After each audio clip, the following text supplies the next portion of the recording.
Hello, everybody. How are you doing? And welcome to the Sunrise.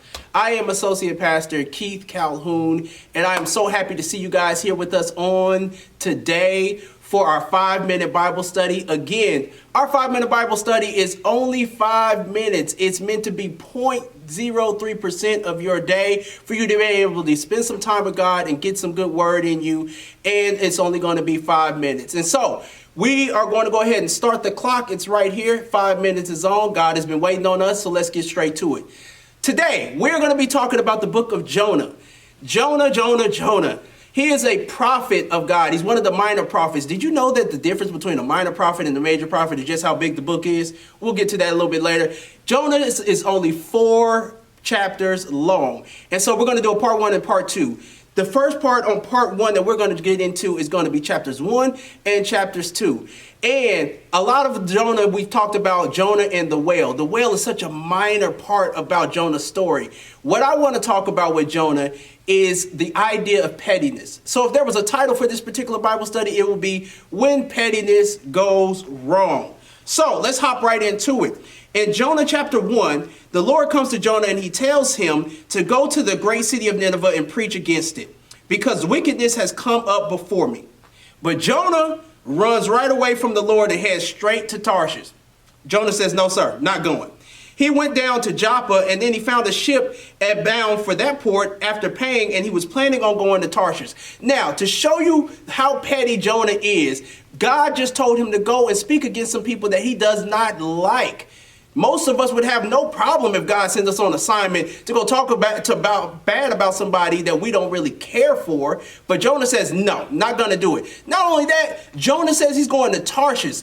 Are you aware that Tarshish is on the other side of the Mediterranean Sea from Nineveh? He said he's going to the other side because he's not doing what God tells him to do. Jonah gets on this boat. He goes down into the bowels of the ship, goes to sleep. God sends a storm, starts to tear up the boat. Now, the men on the boat are non-believers. They don't believe in God. And so they start worrying about what's going to happen with this boat and with this storm. They start throwing stuff off of the boat. Jonah's down there sound asleep, completely knocked out. And so then they come to Jonah and they say, what are you doing down here? We need you to go and speak to your God. What is going on with you? And so Jonah tells them who he is, that he's a Hebrew, and that he believes in God, which makes them afraid, right?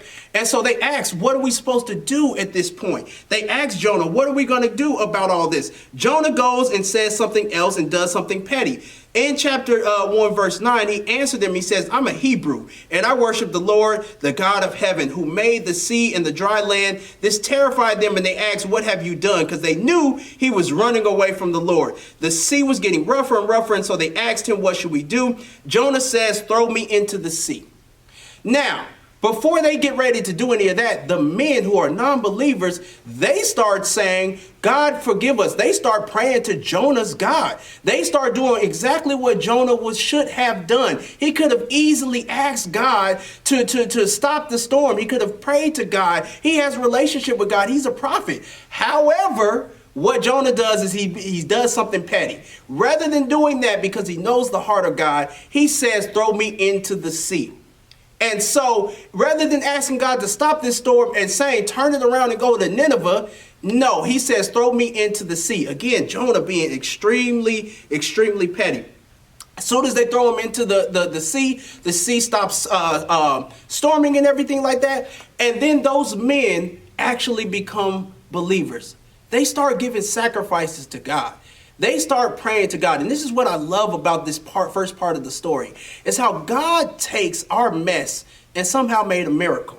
And how God somehow took Jonah's pettiness and disobedience and somehow made disciples out of it. Now, I'm not saying for you to stay in your pettiness, but these are the questions that I want you to ponder as we think about this first part of the story. Have you ever considered what your pettiness actually looks like to other people? Have you actually considered, is it making God look bad? Is your pettiness really worth putting you at odds with God?